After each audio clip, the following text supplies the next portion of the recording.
नमस्कार, राष्ट्रपोत से मैं पवन केसवानी। मौनी अमावस्या वाले दिन महाकुंभ में हुए भगदड़ के बाद कुछ लोगों की मृत्यु हुई।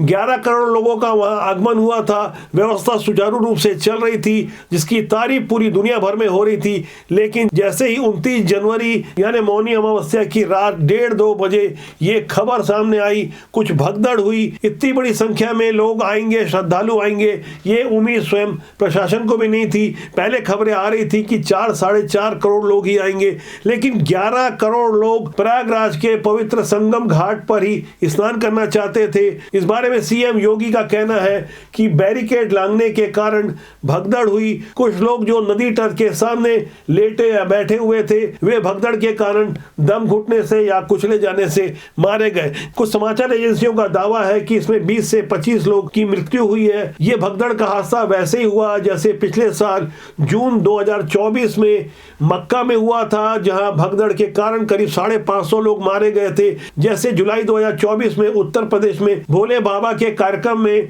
पंडाल गिरने और भगदड़ मचने से वहां जो मौतें हुई थी वो संख्या 121 थी। भगदड़ के कारण ऐसे होने वाली मौतें चाहे किसी भी संख्या में हो, दुखद होती है, लेकिन इसे लेकर जिस तरह की राजनीति होती है और ऐसी मौतों पर कुछ लोग जो खुशियां मनाते हैं, उनकी सोशल मीडिया पोस्ट आपको चेक करनी चाहिए कि आखिर कौन है वो लोग जो पूरे देश को दुनिया के सामने बदनाम करते हैं और खुश होते हैं, राजनीतिक स्वार्थ के लिए अपने ही देश की बुराई करते हैं। प्रयागराज के महाकुंभ की तैयारियों को लेकर जहां पूरे विश्व में बेहतरीन व्यवस्था को लेकर योगी आदित्यनाथ और उनके पूरे प्रशासन की तारीफ हो रही थी, लेकिन मौनी अमावस्या वाले दिन 11 करोड़ लोगों की मौजूदगी में ये जो हादसा हुआ है उसे इतना ज्यादा बढ़ा चढ़ा के बताया जा रहा है। उसके बारे में हमें सोचना चाहिए कि आखिर ऐसे कौन लोग हैं, आखिर उनका क्या फायदा है। अखाड़ा परिषद के अध्यक्ष रविंद्र पुरी महाराज सामने आते हैं, उन्होंने भी यही बातें कही है कि हादसा इतना बड़ा नहीं था जितना बड़ा उसे बताया जा रहा है। मेन स्ट्रीम की मीडिया जिस तरह से पूरी रात भर और दिन भर भगदड़ वाली खबरों को कहीं ना कहीं बढ़ा चढ़ाकर पेश करने में लगी रही, ऐसी खबरें जो अतिशयोक्तिपूर्ण हो, यानी बहुत ज्यादा बढ़ा चढ़ा के जिसे बताया जाए, उससे हमारे देश का कितना नुकसान होता है। और इस पे राहुल गांधी से लेकर अखिलेश यादव जैसे नेता कहीं ना कहीं खुश होते नजर आते हैं, क्योंकि उन्हें आरोप लगाने का मौका मिल जाता है। वैसे विपक्ष का काम होता है आरोप लगाना, लेकिन पहले समीक्षा होनी चाहिए, वास्तविक कारण को समझना चाहिए। इतने व्यापक पैमाने पर जो प्रबंध किए गए, क्या कभी उसकी तारीफ भी की गई है जिससे पूरे विश्व में हमारे देश का मान बढ़ता हो। सोशल मीडिया प्लेटफॉर्म दरअसल एक इंटरनेशनल मंच होता है जिसमें लिखी गई बातें पूरी दुनिया तक जाती है और सेलेक्टिव पॉलिटिक्स करने वाले इसे वायरल करते हैं। बात जब राजनीति की हो रही है तो मैं आज इस चर्चित खबर से अलग छत्तीसगढ़ की संस्कार धानी राजनांदगांव को ले चलूंगा, जहां एक बेहद सकारात्मक खबर सामने आई है। अक्सर हम अपने विश्लेषण में कहा करते हैं कि राजनीति बुरी नहीं होती, उसमें काम करने लोग अच्छे या बुरे होते हैं। दरअसल ऐसा बार बार हमारा कहने का मकसद एक आंदोलन है, एक विचारधारा है, जिससे अच्छी राजनीति के माध्यम से देश और समाज का भला हो, अच्छे लोग राजनीति में आए। लगता है हमारे ऐसे ही संदेश का असर हुआ है। राजनांदगांव के इस होनहार चेहरे को आप गौर से देखिए। इनका नाम है शेंकी बग्गा, जिन्हें भारतीय जनता पार्टी ने पार्षद प्रत्याशी बनाया है। इनकी सबसे बड़ी खूबी यह है कि ये भारतीय इंजीनियरिंग सेवा यानी आईईएस की नौकरी छोड़कर भाजपा में आए हैं। वैसे तो उन्होंने 2022 में भारतीय जनता पार्टी की सदस्यता ली थी। दरअसल 11 दिसंबर 2022 को प्रधानमंत्री नरेंद्र मोदी ने नागपुर में वंदे भारत ट्रेन की शुरुआत की थी। तब राजनांदगांव में ट्रेन के स्वागत के लिए उस समय के भाजपा के प्रदेश अध्यक्ष अरुण साव और पूर्व मुख्यमंत्री डॉक्टर रमन सिंह आए हुए थे। इसी दौरान शेंकी बग्गा ने अपनी आईएएस की नौकरी से इस्तीफा देकर वीआरएस के लिए आवेदन कर भारतीय जनता पार्टी की सदस्यता ली थी। शेंकी बग्गा ने आईआईटी मुंबई से एमटेक किया। 2013 में उन्होंने आईएएस की परीक्षा पास की। नागपुर, भंडारा और ओडिशा की ऑर्डिनेंस फैक्ट्री के प्रमुख पदों पर रहे। वो चाहते तो पूरा जीवन आराम से आईएएस की नौकरी एक बड़े अफसर के रूप में बड़े साहब बनकर करते, लेकिन उन्होंने राजनीति से जुड़ने का फैसला किया।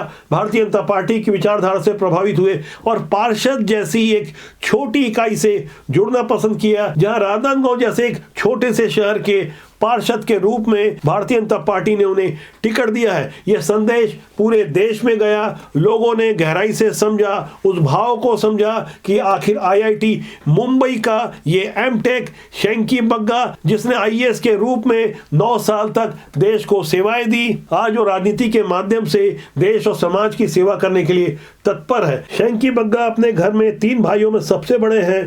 पिता की हार्डवेयर की दुकान है और टायर की दुकान के अलावा वो बियर बार के मालिक भी हैं। शेंकी बग्गा का मुकाबला कांग्रेस के शहर अध्यक्ष कुलबीर सिंह छाबड़ा से होगा। कुलबीर भी लगातार 5 बार के पार्षद हैं। शीतला मंदिर जमात पारा वार्ड से 6वीं बार किस्मत आजमा रहे कुलबीर छाबड़ा को क्या शेंकी बग्गा जैसे एक साफ सुथरे कैंडिडेट हरा पाते हैं? क्या वो एक पार्षद के रूप में पूरे देश में एक बेहतर मिसाल दे सकते हैं? इस खबर पर हमारी लगातार नजर बनी रहेगी। बात जब IIT मुंबई की हो रही है तो सीधा ध्यान महाकुंभ के IIT बाबा के तरफ जाता है। दरअसल सोशल मीडिया के दौर में कब कौन कितना वायरल हो जाए ये कह पाना बहुत मुश्किल है। अक्सर हमने महसूस किया है नेगेटिव खबरें बहुत तेजी से फैलती है। महाकुंभ से आई हुई मौनी अमावस्या की एक खबर बहुत तेजी से अब वायरल हो रही है, लेकिन सकारात्मक खबरों का भी अपना एक अलग महत्व होता है। वैसे राजनीति में नकारात्मक रूप से मुद्दों को बढ़ा चढ़ाकर बताना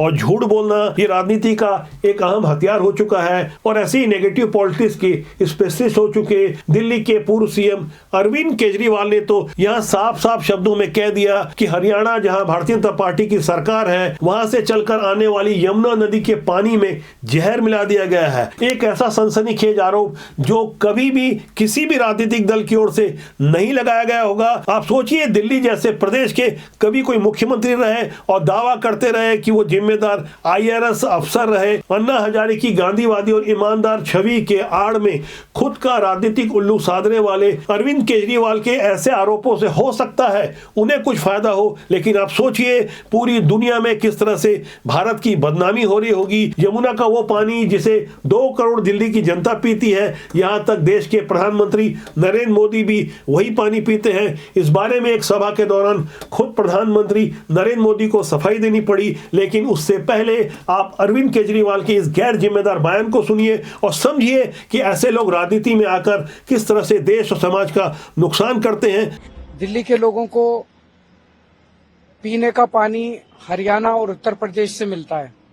भारतीय जनता पार्टी की हरियाणा की सरकार ने दिल्ली में यमुना से आने वाले पानी में जहर मिला के भेज दिया है। पिछले 11 साल से ये प्रधानमंत्री भी वही पानी पीता है।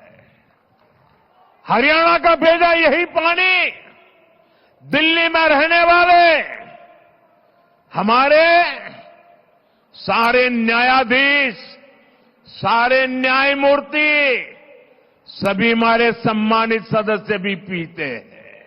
जब देश आजाद हुआ था तब देश में भयानक गरीबी थी, जगह जगह भूखमरी की शिकायतें आ रही थी। ऐसे माहौल में कांग्रेस की ओर से एक नारा दिया गया था, गरीबी हटाओ। इसी नारे के बूते करीब 55-56 साल कांग्रेस ने देश में राज किया और अब भी जब चुनाव होंगे तो कांग्रेस की ओर से गरीब और गरीबों को लेकर जिस तरह के राजनीतिक नारे दिए जाते हैं उसे हमें गहराई से समझना होगा। हमें अरविंद केजरीवाल जैसे लोगों को समझना होगा और भारतीय जनता पार्टी जैसे तमाम के राजनीतिक नारों को गहराई से समझना होगा कि राष्ट्र हित में कौन काम कर रहा है, किसकी मानसिकता देश और समाज के लिए बेहतर है। शेंकी बग्गा जैसे लोग जो IAS की नौकरी को ठुकराकर पार्षद जैसे पद के लिए राजनांदगांव से चुनाव लड़ते हैं। शीतला मंदिर जमात पारा वार्ड पर हमारी निगाह बनी रहेगी। शेंकी बग्गा की प्रेरणा से कितने लोग प्रेरित होते हैं इस पर भी हमारी निगाह बनी रहेगी। आज हम एक बार फिर कहते हैं राजनीति बुरी नहीं होती, उसमें काम करने लोग अच्छे या बुरे होते हैं। तो आज के लिए इतना ही। मेरा आपसे आग्रह है कि चैनल को देखें, लाइक करें, शेयर करें, सब्सक्राइब करें। बहुत जल्दी मेरी आपसे एक बड़े मुद्दे को लेकर मुलाकात होने वाली है। नमस्कार।